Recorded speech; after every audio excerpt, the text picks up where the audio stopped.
to now the top focus, viewers. Iran has demanded that its upcoming talks with the US focus solely on nuclear issues. The meeting, which was scheduled for this Friday in Istanbul, may be moved to Oman as Iran insists on narrowing the scope of discussions. Tehran says that it will only discuss its nuclear program, while the US wants to address other topics like ballistic missiles and Iran's regional influence. This demand comes amid rising tension. The US military has recently shot down an Iranian drone approaching a US aircraft carrier in the Arabian Sea, while Iran's military has harassed a US-flagged tanker in the Strait of Hormuz.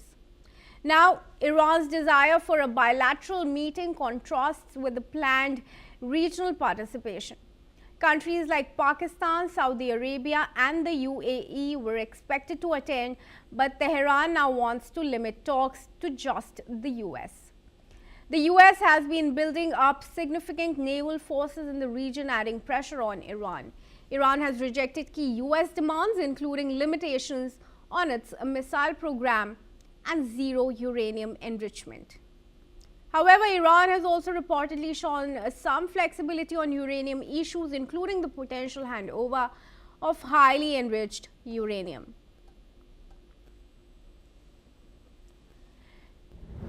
Peter Baum, editor at the Weekly Blitz, joins us in this conversation from London. Peter, thanks very much for joining us. All these developments taking place and the US shooting down suspected drones right ahead of the nuclear talks are scheduled on Friday in Oman.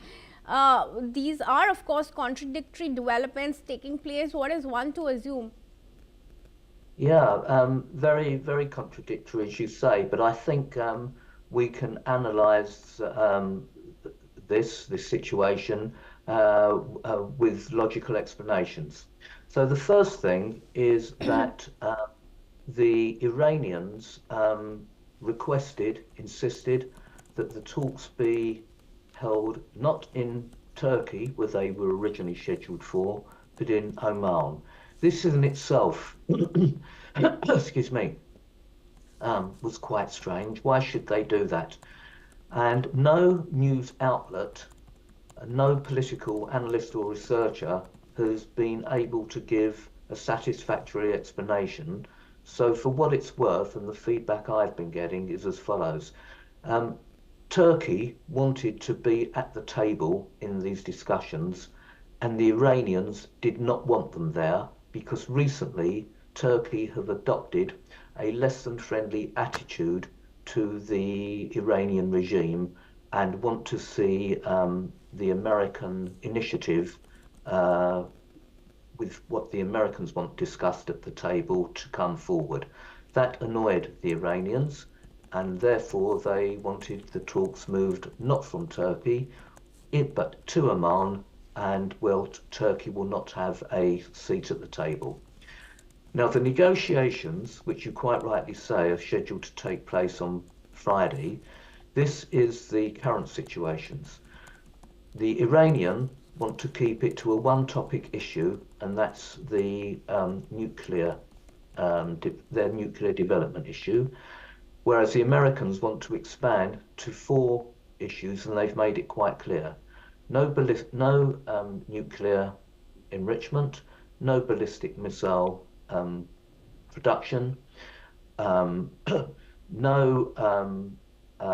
support of the Iranian proxies, the Houthis, Hezbollah and Hamas, and to completely stop the killing of protesters on the streets. Now, those are the American demands, all of which, apart from the nuclear issue, the 3 others, will be completely unpalatable for the Iranians. So although the talks are scheduled to go ahead, and I understand that Jared Kushner and Steve Witkoff will be present at the talks, the agenda has yet to be finalised, and it would not surprise me in the slightest if they were cancelled from Friday to a further date, because the Americans are insistent that those 4 topics are on the agenda. Now, going back to the situation in Iran, the military situation where drones were shot down. I think this was the hardliners in Iran trying to force the government to not bow down to American demands, and just a limited show of strength for the domestic audience who still support, some of whom still support the Iranians, that the Iranian military will not be cowed by threats of the US Armada. So I think that's it was just a symbolic gesture. It was dealt with by the Americans very easily, and as I understand, within the last 18 hours, nothing more untoward has gone on between the Americans and the Iranians. Although I must say, there have been reports in Iran of more power outages, fires, explosions, etc. So the Iranian opposition is still trying to do as much damage to the regime as it possibly can.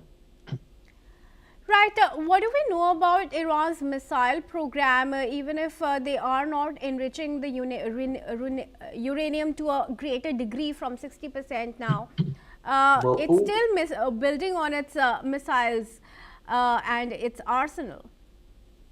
correct. All the reports that we are receiving is that since the 12-day war with Israel, excuse me, the Iranians are still trying to increase production of their ballistic missile program.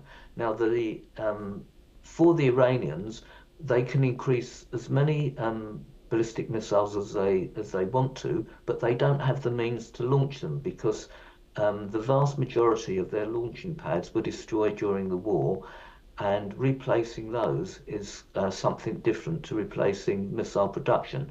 Now, it could be too that the Israelis are putting out information about the ability of the Iranians to produce ballistic missiles as a kind of a poker game.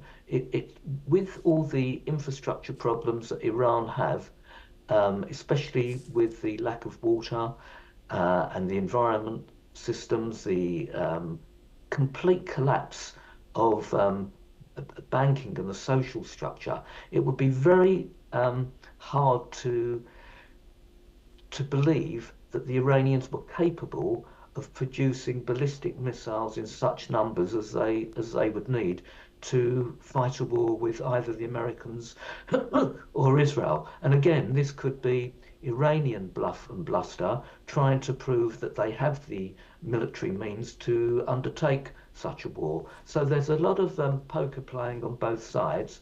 And I would suggest to you that given the current situation in Iran, their ability to produce ballistic missiles in the numbers they need to undertake a war with either the Americans or the Israelis must be doubted. All right, Peter, thanks for your comments. We are now